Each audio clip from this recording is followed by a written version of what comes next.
Chapter 3. To examine the fact and circumstances immediately prior, at the time of, and subsequent to the death of Dr. Walter Rodney, in order to determine, as far as possible, who or what was responsible for the explosion resulting in the death of Dr. Walter Rodney. TOR 1. The relationship between Rodney, WPA, and Jagan. Whatever semblance of interracial unity might have resulted from the victory of the PPP in 1953, with Jagan and Burnham operating under the same roof, as it were, was shattered following the suspension of the Constitution by the British government and the split of the PPP later in 1953. Jagan was flirting with communism and Burnham was presented as a liberal Democrat, committed to a democratic and constitutional path to the country's development. That split, in the semblance of ethnic harmony, was further widened when in 1957 Burnham founded the People's National Congress. Its support was mainly among Afro-Guyanese and in the urban centres. The PPP was, on the other hand, almost exclusively supported by the Indo-Guyanese found in the Savannah areas and the country districts. The PPP won the general elections in 1957 and 1961. Those victories reflected the stubborn demographic reality that Indo-Guyanese constituted 51% of the population and Afro-Guyanese were no more than 35%. In the first-past-the-post electoral system, such as operated in Guyana at the time, the PPP had a distinct advantage and could not easily be defeated. Jagan's pro-communist stance in the midst of the Cold War was a matter of deep concern to Washington and London. It did not come as a surprise when, at the independence talk, there was an acute divide between the PPP and the PNC, and the United Force, a third party, on the question of what electoral system should obtain in the general election insisted upon by the British government as a precondition to independence. In the face of deadlock with respect to the electoral system that should be instituted going forward, Jagan suggested that the Secretary of State for the Colonies should determine the matter. He supported the opposition's insistence on proportional representation, PR. What PR did was to lessen the large electoral divide between the Indo-Guyanese and the Afro-Guyanese. It provided a third party, namely the United Force, led by a Portuguese businessman, and which was fundamentally opposed to Jagan's views, the opportunity to secure enough seats to join with Burnham in forming the government in 1964 and 1968. But when once the coalition between the PNC and the United Force had collapsed, and Burnham had exhausted his technique of attracting sitting members of the PPP to his administration, new modalities were needed to keep a distinctly minority party in power. It was in that context that Burnham took control of the electoral machinery, disadvantaged the opposition parties on election day, and through various techniques of doubtful validity, ranging from overseas voting, phantom voting, proxy voting, succeeded in rigging the elections in 1968. By 1973, the intervention of the army and postal voting came into effect. Thereafter, Burnham and the PNC won each and every general election up until his death in 1985. By the time Dr. Rodney returned to live in Guyana in 1974, there was evidence of an emerging dictatorship. Rodney rapidly stood out as a man capable of bridging the gap of Guyanese of all ethnicities. He brought new life to the Guyana political scene. In addition, he forged a close working relationship between himself and the WPA, with Jagan and the PPP. According to Mr. Clement Rohi in his testimony, the core matter of the understanding between these two men was very solid. They had a broad vision of what they needed to do, how they needed to work, but those differences never undermined the unity or the vision that they had. They were concerned to effect change to improve the well-being of the working people. Mr. Rohi did not think there was any fundamental difference in ideology between Rodney and Jagan.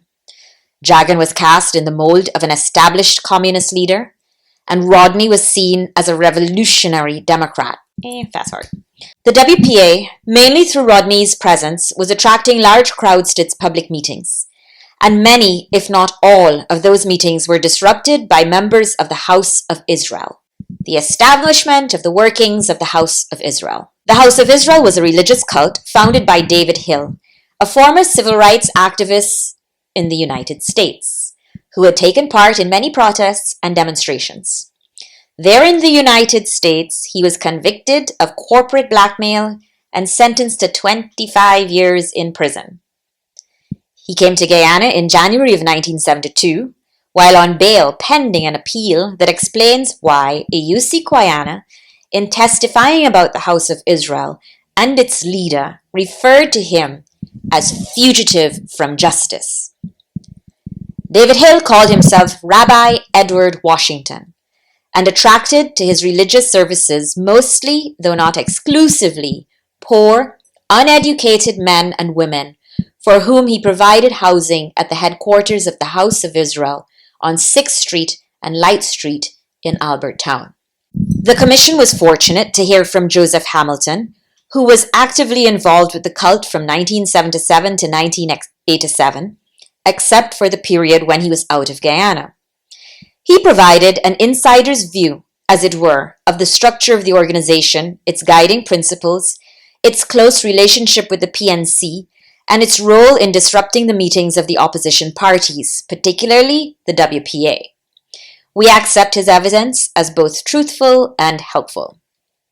Mr. Hamilton, who was Parliamentary Secretary in the Ministry of Health when he testified, revealed that people of all strata of society, including persons who were members of the disciplined forces in the country, constituted the membership of the House of Isreal. He revealed that their members received training from personnel of the Guyana Defense Force, some of whom were members of the House of Isreal. They were, too, among its members, servicemen and policemen, both active and retired. Training in the use of firearms and bomb-making was provided by Mr. Wycliffe McAllister. Philosophy of the House of Isreal.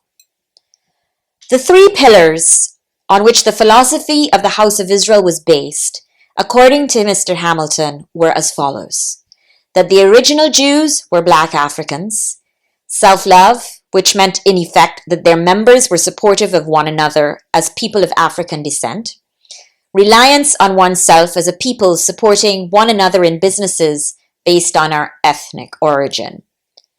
Father Andrew Morrison, in his book, Justice, The Struggle for Democracy in Guyana, 1952 to 1982, devotes much space, pages 167 to 175, to the House of Isreal. According to him, Rabbi Washington preached a strongly racist doctrine, taking liberties with the Bible to prove that Jesus was a black man and that the only true Jews were African. Of the rabbi, he wrote that he claimed to be more than Elijah. He was God. He would tell his cheering congregation, "If I am not God, let the real God strike me down." From his followers, he demanded and received total submission. He, in turn, exercised total control over the most important areas of their lives. For example, they had to obtain his permission to accept employment, to form love relationships, to marry, and even to discipline their children. And Father Morrison reported that while visiting him while reporting for the Catholic Standard, he heard members greet Washington as "Hail, Master." Mr. Hamilton offered some insight into the structure of the organization. He testified that those who had an interest in assuming a leadership role in the organization needed to participate in what he called a priesthood lecture college, which offered several lectures of different issues. This was a process that lasted 6 to 12 months, and those who completed the training were referred to as priest. Beyond the priesthood was another structure of government. It was, said Mr. Hamilton, like a quasi-cabinet. Those who constituted that body were entrusted with specific responsibilities, not of a theological nature, but more of a special economic type of activity. He illustrated that by indicating that those who were most senior had the responsibility for the social condition of members, for example, their health needs. Another group of seniors might be responsible for the social needs of the children who might have been orphans. The hierarchical structure of the House of Isreal was as follows: rabbi, king, district priest, student trainee priest, brothers and sisters. Besides Rabbi Washington, the leadership at the time consisted of Rufus Lewis, known as Jomo, Abraham McAllister, known as Omawali, and Vincent Hines, known as Ali. To help finance the cult, plantain chips and salted nuts were sold on the streets and outside cinemas. Most of the money generated had to be turned over to the House of Israel. In return, they were provided with what Father Morrison called very meager fare and housed in squalid, overcrowded conditions. The rabbi, on the other hand, lived in style and drove an expensive, large black car. From very, very early in the life of the cult, the rabbi was given prime time in the government radio stations to deliver his daily racist message. He spoke fluently in a Southern American accent, and according to Father Morrison, pages 168 to 169, when he held forth in all in-house services, speaking from a decorated podium, he could rival any Southern evangelical preacher. Relationship between the House of Israel and the PNC. The rabbi had a close relationship with the PNC and its leadership. Mr. Hamilton expressed it as follows.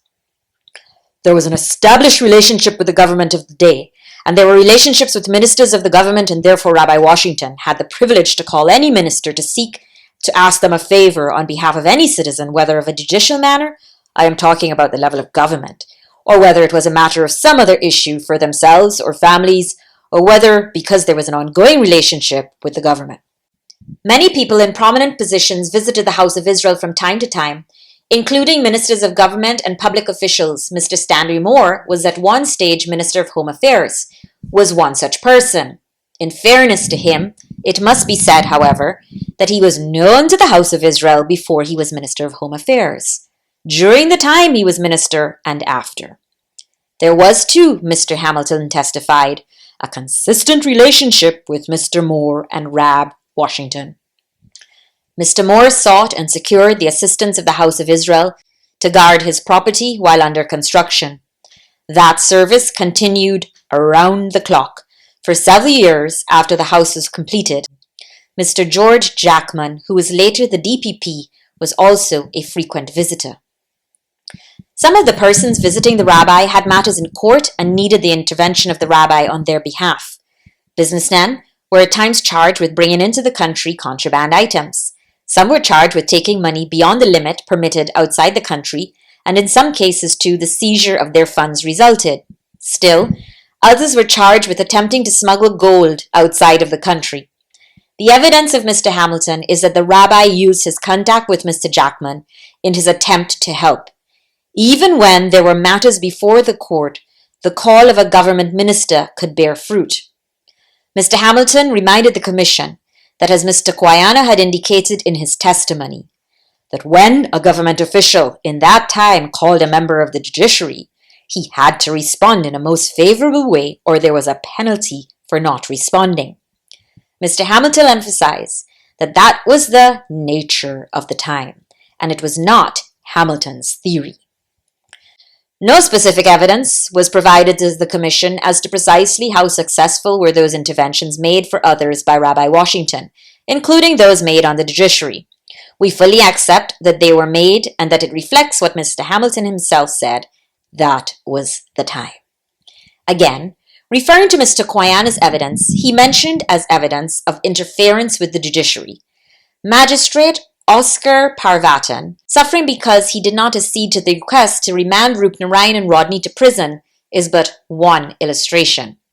The members of the House of Israel were so confident that they enjoyed immunity in the eyes of the law that they often had in their possession arms and ammunition, and felt in no way concerned that they would be arrested even if the police knew or suspected that they were unlawfully armed.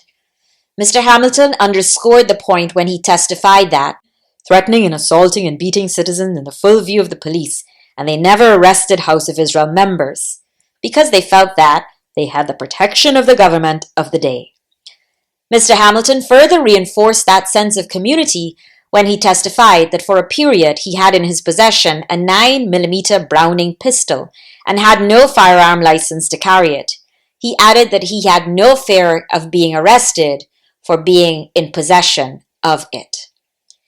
Hamilton conceded under close examination from Mr. Basil Williams, counsel for the PNC, that within half of an hour on some days, he would be transformed from being a trainee priest to breaking up meetings and wielding a stick at somebody's head, effectively transformed into terrorizing and beating people up.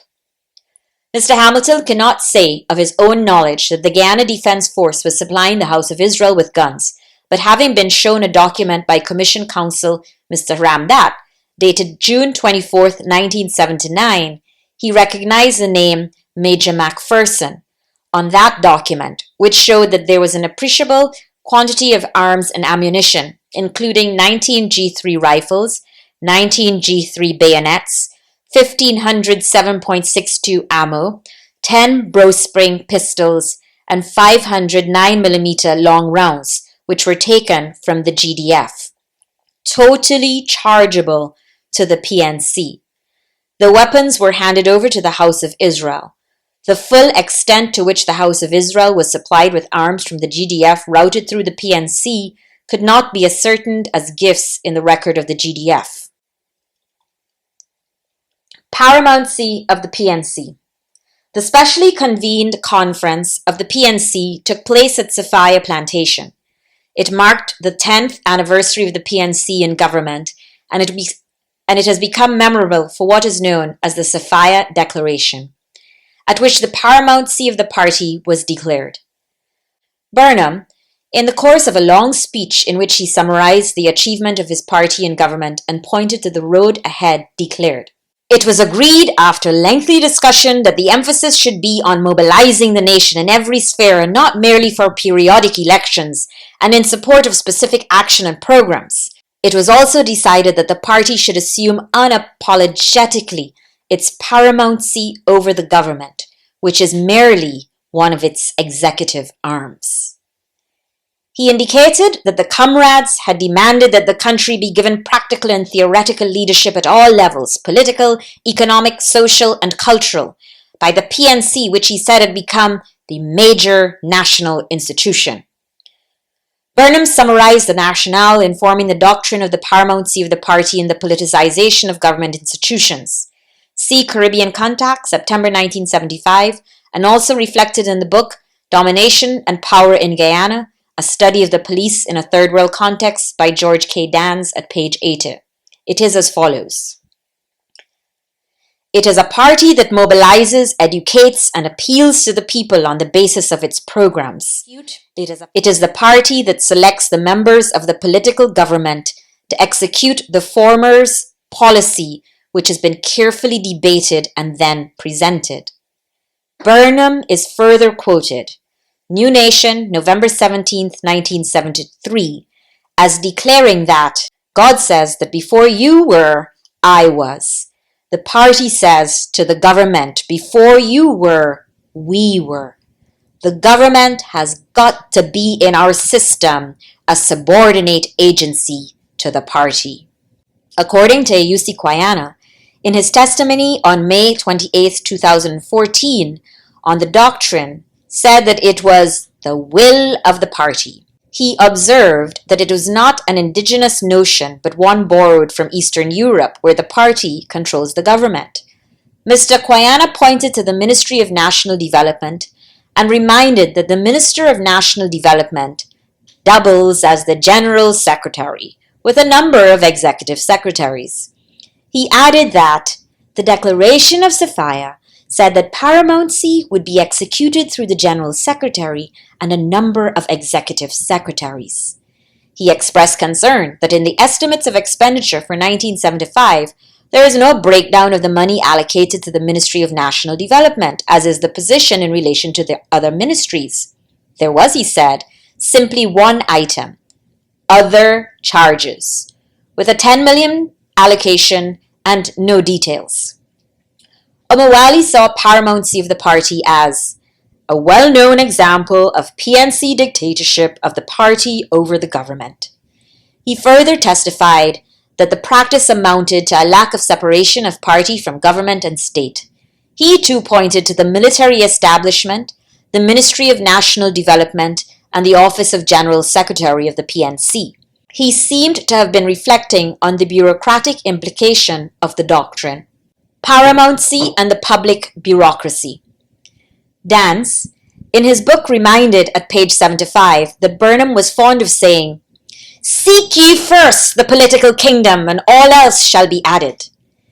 Dans interpreted that statement as indicating Burnham's intentions to consolidate his political position, stressing as a priority the paramountcy of the party before giving serious attention to the problems of economic development.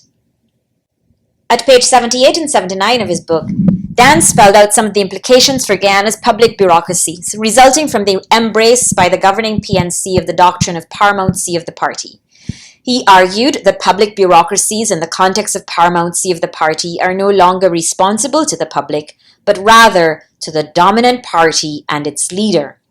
There is, as a result, he contended, hardly any systematic effort to audit public accounts and to present a report to Parliament.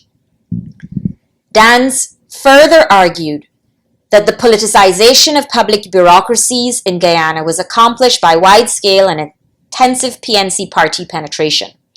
He illustrated that by pointing to senior appointments that were sanctioned by the PNC party in the position of a party card as an important criteria for appointments and promotions. He continued, "Public servants have been conditioned to be responsive to party demands, even if it interferes with the smooth functioning of their own department. Attendance at the party congress is compulsory for senior public servants, who are asked to prepare papers on government policies and intended policies for discussion by the Congress." According to Dr. Nanda Gopal, as far as Burnham was concerned, the public sector had to pledge allegiance to the party, and the heads of all state agency and the civil service were summoned at short notice to attend any event of the ruling party, including General Council meetings. Burnham claimed that a massive campaign has now been launched in which there can be no place for the disinterested and nonconformist who envisages freedom in terms of indulging in the practices and attitudes which were part of the colonial order. We did not win political freedom from colonialism to protect the freedom of colonialism, to poison and mislead our society and divert us from our national goals. Dans continues his analysis of the implications of the adoption of the doctrine and observed that apart from controlling public bureaucracies and corporations, the governing party sought to minimize contact between the masses and opposition elements. In that context, he pointed to the use of media facilities by the opposition groups, which he described as severely restricted and controlled, as the government owns the 2 radio stations and the 2 daily newspapers. As for newsprint, he wrote that it was controlled and opposition newspapers had a very limited and almost ineffective circulation. He observed that organized groups of party thugs often break up opposition political meetings, which the police rarely gave permission to hold. Focusing specifically on the police, Dans, at page 82 to 85 of his book, repeats the views of Prime Minister Burnham and his deputy, Tolmy Reid, in relation to the police's new role, which de-emphasized law enforcement and order maintenance and called for the police to be fully acquainted with the policies of the PNC party, develop a socialist orientation, become self-reliant, and aid in the production of goods and services as trustees and caretakers of the revolution. Dr. Gopal supports this assessment of the police force, and in the course of his testimony said that there was absolutely no independence of police force, sir. At that time, 1978 to 1980 was a bitter period when the government declared literally war against those who dare challenge the status quo of the state then. One of the consequences of this new emphasis was that the police changed the title of address from Sir to Comrade, and more importantly, pledged personal loyalty to Comrade leader Burnham. In May of 1978, on the occasion of the 25th anniversary of the Prime Minister's membership in Parliament, the Commission of Police sent a courier to Prime Minister Burnham pledging the loyalty of himself and the police to comrade leader. The police, Dans observed, committed themselves to being servants of the Prime Minister rather than officials in the service of the state. Dans concluded that the police had openly accepted what he termed the undemocratic and unconstitutional notion of Paramouncy of the party, and had acquiesced in the idea and practice of the PNC interference in the day-to-day operations and the functioning of the force. It was disclosed by Dans that the PNC party allegedly maintained a goon squad of thugs who disrupt political meetings organized by opposition groups, even in the face of police. He continued at page 85, "These party goons would destroy the public address system, stone and beat speakers and even bystanders, and turn over or in other ways damage motor vehicles belonging to organizers of the meeting." The view was expressed by Dans that the aim of the PNC party was to deny opposition groups the opportunity of reaching the public in any form whatsoever, and he referred at page 85 to the results of a 1974 sample survey where the majority of respondents consisting of Afro and Indo-Guyanese were of the view that the police protect only government demonstrators and citizens assembled at political meetings sponsored by the leading political party. The police, on the other hand, harassed non-governmental demonstrators and often disrupt meetings held by opposition parties. Resulting from the politicization of the public bureaucracy, it was Danz's judgment that the efficiency of the service which they provided declined in the period under review, and public confidence in the work also fell. Dr. Gopal, in the course of his testimony, November 5, 2014, page 80 to 83, said the country was experiencing transportation woes, as there was a shortage of transportation in the country, and taxis were hardly around. The main mode of transportation was government buses, and in that context, destroying opponents' vehicles was a norm. He provided the commission with his personal experience and testified that around September 1979, after the strike, he spoke on a platform, and 2 days after, his vehicle ceased functioning, although it was a Toyota in fairly good state. He added that when the mechanic opened the engine, it was completely destroyed, and the mechanic discovered a sticky substance believed to have been sugar that was poured into the engine. The vehicle was rendered completely useless. The sabotaging of his vehicle was not an isolated incident, as opposition vehicles were destroyed or sabotaged from time to time. All of that was happening at a time when a ferry service, the principal means of transportation, had become very unreliable, and those depending on it had to wait very long hours. The importation of vehicles at that time, testified Gopal, was very difficult, as one had to first get the authority of the Minister of Labour, then the Ministry of Finance, and finally the Ministry of Trade before you could approach the importer. The implication of PNC rule for collective bargaining.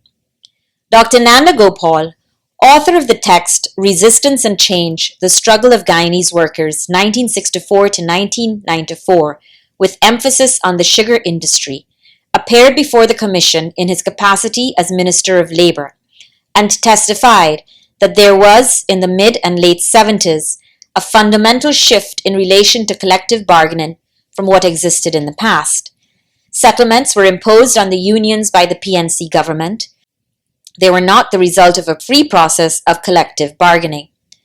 Dr. Gopal makes the point in his books, page 3, that though workers' solidarity action has not been outlawed, the government repressive actions following acts of solidarity effectively proscribed the right to strike. There was established by the PNC government a system where centralized negotiations took place between the Trades Union Congress and the Government of Guyana.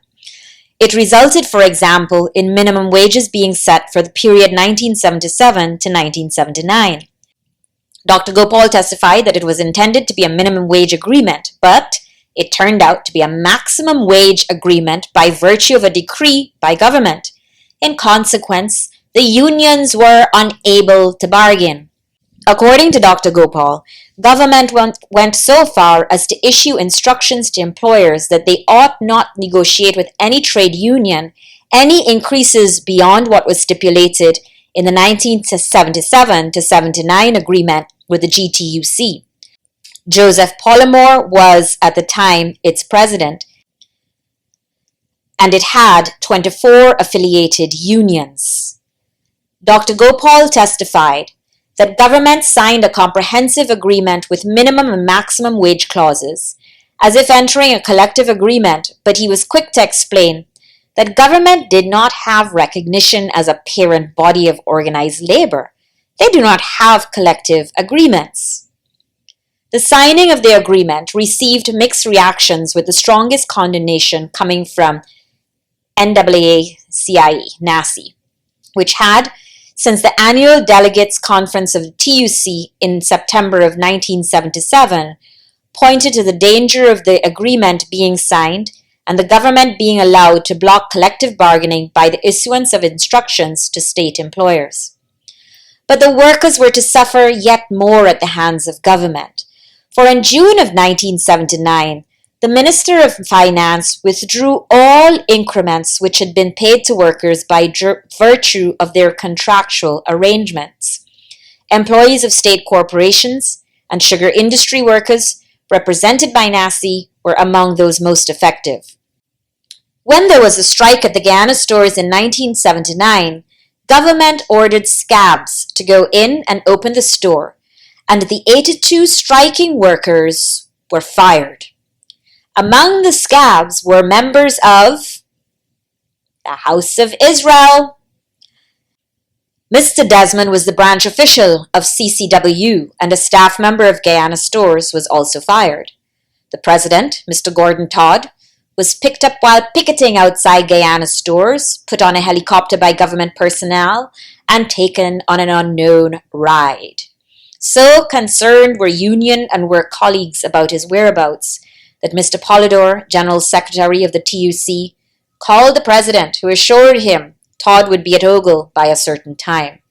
Mr. Todd, according to Dr. Gopal, reported that he was taken on a tour over the Atlantic in shark-infested waters, had his head pushed out of the helicopter and shown the sharks swimming, and was warned that if he was to persist in this activity, he may likely end up in those waters.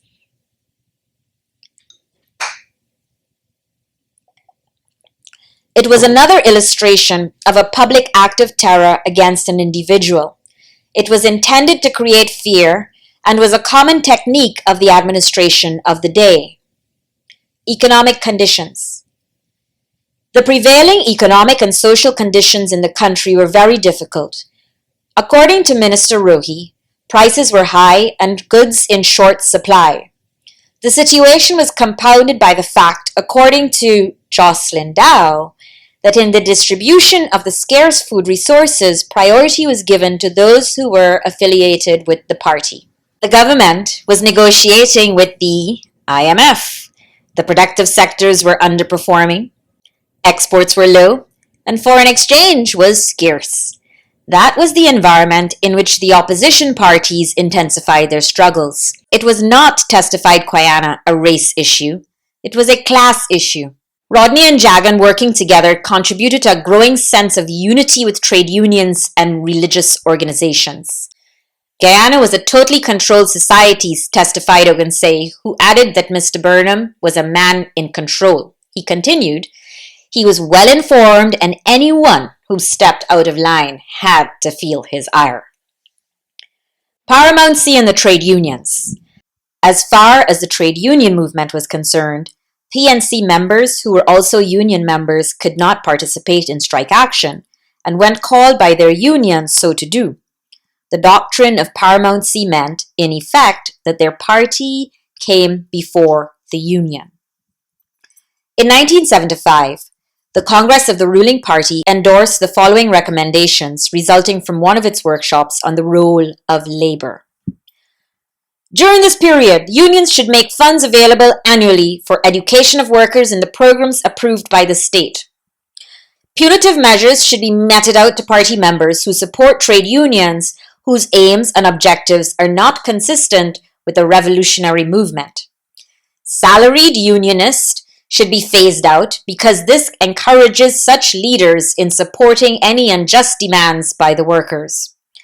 Trade unions operating in the public sector must be affiliated to the party, since unions not affiliated can undermine the aims and objectives of the party and the government.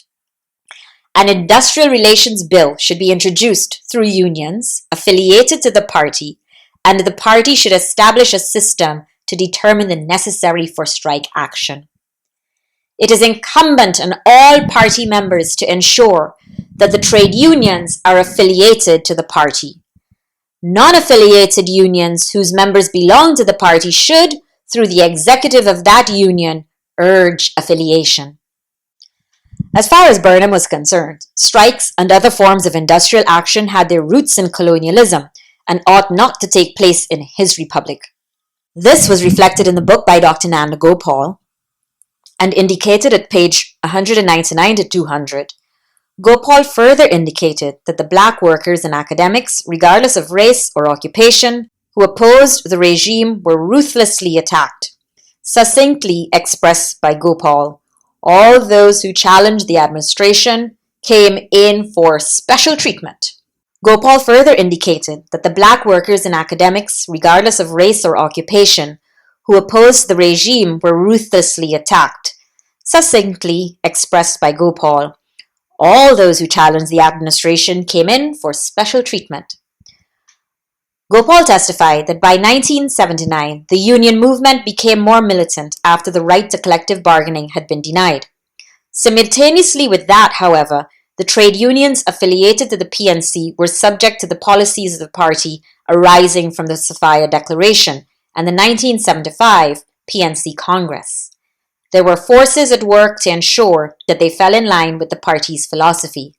The unions affiliated to the PNC at the time were the Guyana Labour Union, the Guyana Public Service Union, the Guyana Teachers Union, the Amalgamated Transport, the Guyana Postal and Telecommunications Workers, the Guyana Mine Workers, the General Workers Union. Increased militarization of the state.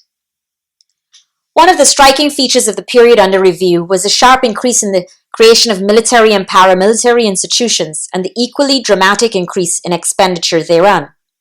Mr. Rohi, in the course of his testimony, addressed the question of the substantial increase in expenditure, but was careful to indicate that he was relying on the figures provided by Father Andrew Morrison, S.J., in his book at pages 104 to 105. Father Morrison suggested that to bolster the party's control from 1974, the military forces were considerably expanded. Created was the Guyana National Service, which was followed in 1976 with the formation of a national militia, which lasted a relatively short period, 1976 to 1997. Other armed groups included the Young Socialist Movement and the Women's Revolutionary Socialist Movement. There was a tenfold increase in the strength of the armed forces in the 13-year period after 1964 when the British handed over responsibility for security to the Guyana government. The numbers of military personnel grew from 2,135 to 27,751. Simultaneously, military expenditure rose from 8.76 million in 1973 to 48.72 million in 1976. That represented a six-fold increase. David Granger, in his monograph entitled The People's Militia, 1976 to 1997, posed the question: what were the reasons for the militia's clamorous rise and almost soundless demise?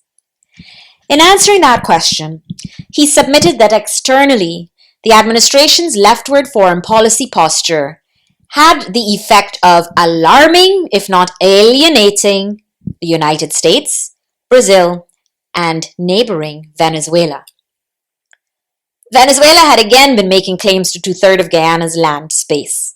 In addition, Mr. Granger reminded that in October of 1976, Guyana was the victim of the worst international terrorist attack in the Western Hemisphere, when 11 of its citizens were killed in the Cubana airline atrocities. On the internal front, the administration was complaining that the country was the target of destabilization and thus impliedly justifying an increase in military resources to meet those challenges. The National Service was justified on the ground that it provided the nation's young men and women with discipline, a sense of service, and with a range of skills. To the extent, too, the military training was a part of the program in the face of the Venezuelan threat. Burnham was quick to provide the reassuring note arising from the investment in the National Service that every citizen a soldier. Extrajudicial killings and repression. There are additional and significant features of the period under investigation that merit reporting upon. Newsprint was restricted, and to the extent that freedom of expression has to do with ease of communication, that freedom was compromised. Day Clean was the WPA's newspaper, and it was printed in Trinidad by Tapia House as no one in Guyana would do so for fear of the administration's reprisals. And when the first shipment of the newspaper arrived, they were seized at customs, and a trade order was issued banning them. The WPA were prevented from uplifting the newspapers. They were subsequently destroyed in a bonfire, but not before the civil servants at the port helped themselves to some copies. In consequence, Day Clean was in limited circulation in the country. There were 2 radio stations in the country at the time, and they were both owned by government. As a result, the WPA had no access thereto. It was put at a serious disadvantage and had to find creative ways of communication and getting its message across. That exclusion from the airwaves was consistent with a serious attempt by the administration to stifle its voice and restrict its message. Of large significance, too, was the extrajudicial killings. To use the classification of Takuma Ugunsei by the police force under the PNC, he said, too, that the extrajudicial killings had gotten worse under the Burnham administration when contrasted with the pre-independence period. Speaking directly of Burnham, he said that he had a special characteristic which only one other politician demonstrated. That was Janet Jagan. They were both very vindictive.